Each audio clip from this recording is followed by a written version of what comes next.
Assalamualaikum warahmatullahi wabarakatuh. Selamat pagi anak-anakku. Semoga dalam keadaan sehat selalu. Hari ini kita akan kembali lagi belajar TIK.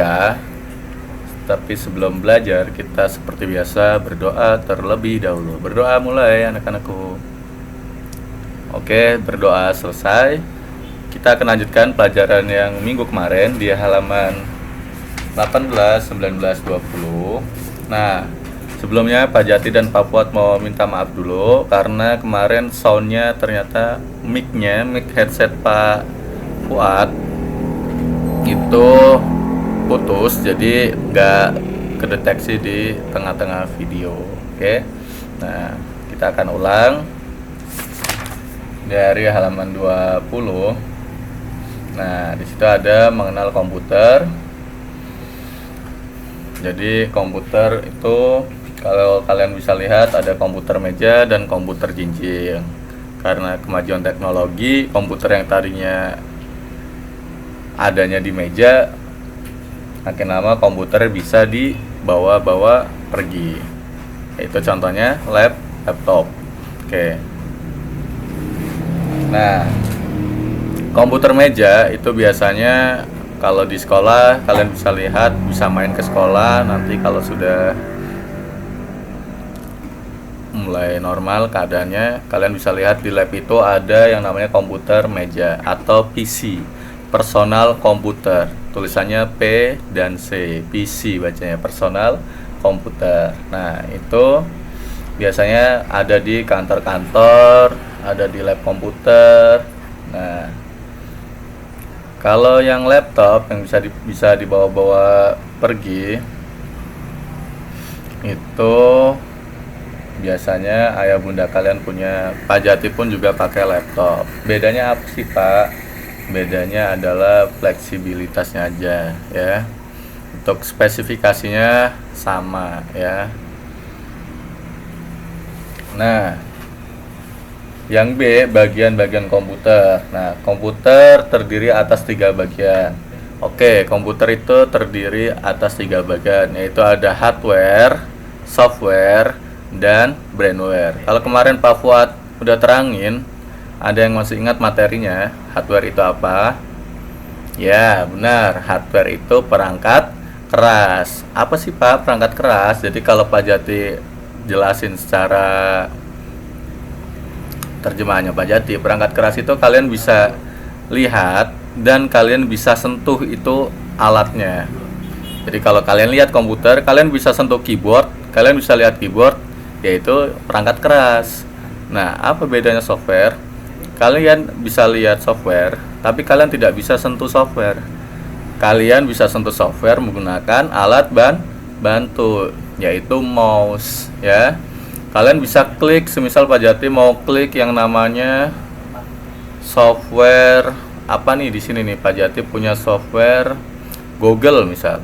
Nah, software Google Pak Jati tidak bisa sentuh menggunakan tangan, cuma Pak Jati bisa lihat aja. Tapi Pak Jati bisa sentuh menggunakan alat bantu yang namanya mouse. Nah, oke, ini namanya software, bisa disentuh, bisa dilihat, tapi tidak bisa disentuh dengan tangan. Bisa disentuhnya menggunakan alat bantu. Alat bantu dari perangkat keras namanya yaitu mouse. Yang ini nih tanda panah, ini namanya mouse. Nah, jadi secara langsung nggak bisa disentuh menggunakan tangan. Tapi berkat kemajuan teknologi, kalian di Android kalian bisa sentuh menggunakan tangan, walaupun fisiknya ini kita nggak bisa merasakan sebenarnya. Seperti mouse bisa Pak Jati genggam. Nah, oke. Nah, satu lagi yaitu ada yang namanya brainware atau user. Jadi user itu siapa? User itu adalah pengguna, kayak Pak Jati contohnya, atau kalian menggunakan komputer itu kalian disebut dengan user atau pengguna. Tanpa 3 bagian ini, komputer tidak akan jalan. Semisal Pak Jati punya mouse, punya keyboard, punya monitor, punya satu set komputer, tapi nggak ada yang mainin komputernya. Bisa nyala nggak komputernya? Yang mainin komputernya disebut apa? Ya, disebut user atau brainware. Nggak ada orang yang nyalain komputernya, maka tidak bisa jalan komputernya. Nah, Pak Jati punya komputer, tapi Pak Jati nggak punya mouse. Ada yang nyalain komputernya. Nah, bisa jalan nggak tuh komputernya tanpa mouse? Pasti tidak bisa. Oke, jadi ketiganya harus saling ada.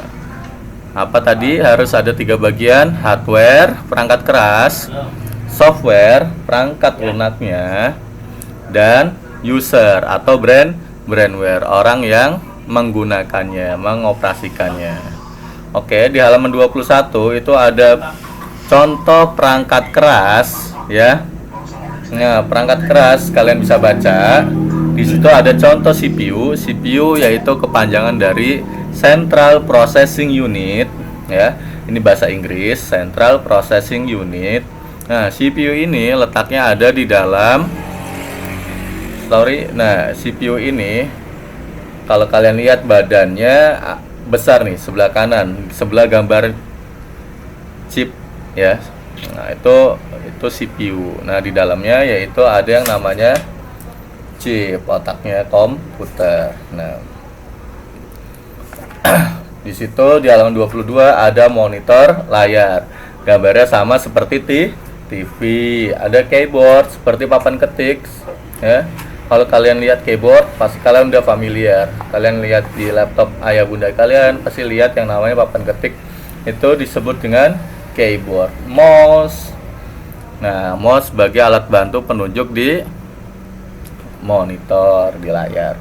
Nah, ada juga CD. CD udah tidak asing lagi. Kalian pasti dulu menggunakan CD. Dulu Pak Jati ingat kalau Pak Jati beli CD, biasanya Pak Jati beli film kartun Subatsa menggunakan CD. Ada flash. Makin lama dunia berkembang teknologinya, yaitu ada flash disk atau flash drive ya. Ada speaker, scanner. Speaker untuk apa? Speaker untuk mengeluarkan output berupa suara. Nah, ada scanner ya. Scanner yaitu untuk alat input ya, bukan alat output, merupakan alat input. Nanti kalian akan belajar lebih dalam lagi. Nah, sementara kita mengenal perangkat-perangkatnya dulu. Oh ya, ini scanner untuk seperti scanner itu seperti alat mesin fotokopi ya. Nah, ada printer, pencetak. Kalau fotokopi lengkap, habis di fotokopi keluar cetakannya. Nah, kalau scanner itu cuma alat perekamnya aja berupa gambar. Nah, kalau printer sebagai alat pencetak kertasnya. Oke. Di halaman 23 itu juga ada yang namanya perangkat lunak atau software. Nah, perangkat lunak itu berisi perintah ditulis dalam bahasa komputer. Nah, kalau kalian nanti sekolahnya udah lulus, kalian bisa tingkat SMA ataupun tingkat universitas, kalian bisa nanti belajar yang namanya bahasa komputer ya. Bahasa komputer biar apa? Biar bisa bikin program seperti contohnya program Google, program WhatsApp, program Facebook ya, software Facebook, software WhatsApp. Kalau itu dibuat menggunakan bahasa program komputer. Jadi komputer juga mempunyai bahasanya sendiri seperti orang ya, seperti manusia. Manusia punya bahasa Indonesia, bahasa Inggris. Komputer juga punya bahasanya. Nah, Pak Jati punya contoh, yaitu ini contoh bahasa komputer gini nih ya. Ini adalah contoh bahasa di komputer. Ini buat pengetahuan kalian saja. Oke. Selanjutnya yaitu pengguna atau user. Yaitu tadi gampang. Pengguna atau user yaitu adalah orang yang mengoperasikannya nih. Pak Jati gerakin mouse, berarti udah ada yang namanya penggunanya. Berarti Pak Jati disebut dengan pengguna komputer. Oke. Nah, di sini kalian bisa catat materi apa yang Pak Jati jelaskan melalui suara ini. Pak Jati hanya meneruskan video kemarin yang sempat terputus. Tugasnya apa? Tugasnya kalian cuma dipahami aja, kalian bisa baca bukunya.